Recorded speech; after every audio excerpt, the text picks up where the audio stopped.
Après des années à travailler avec des architectes d'intérieur, on voit toujours la même erreur sur les projets avec plancher chauffant. Choisir le tapis sans considérer son impact sur le système. Et ça peut empêcher la chaleur de bien circuler et l'espace ne fonctionnera pas comme il le faudrait. La bonne nouvelle, c'est que c'est très facile à éviter si on sait sur quoi se concentrer. Dans cette vidéo, je vous explique comment choisir le bon tapis dès le début du projet. Chez Rolls, ça fait plus de 100 ans qu'on fabrique des tapis sur mesure pour les pros de la Beko. Donc on sait très bien comment les matériaux et les structures se comportent en situation réelle, même avec un plancher chauffant.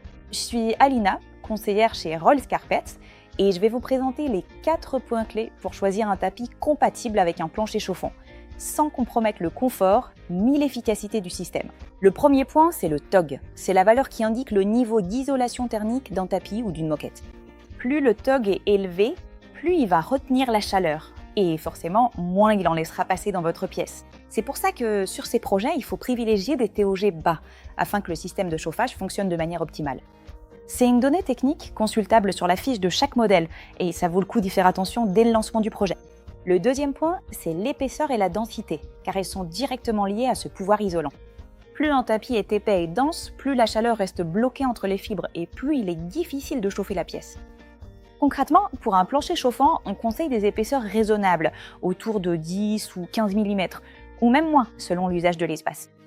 L'idée n'est pas de renoncer au confort, mais plutôt de trouver le juste équilibre. Le choix du matériau est également crucial. Toutes les fibres ne réagissent pas pareil à la chaleur.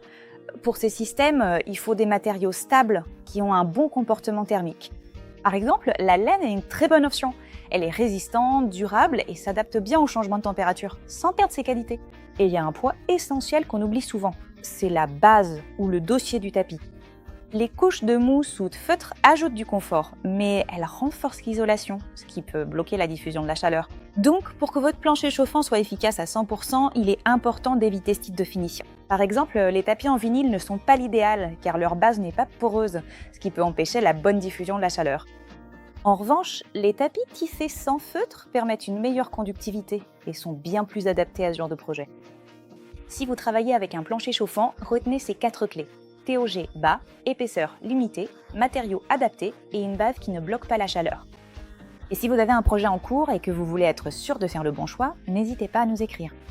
Chez Rolls, on vous aide à définir le sur-mesure pour que ça fonctionne parfaitement dans votre intérieur. On vous laisse le lien du formulaire dans la description et en commentaire pour que vous puissiez nous contacter.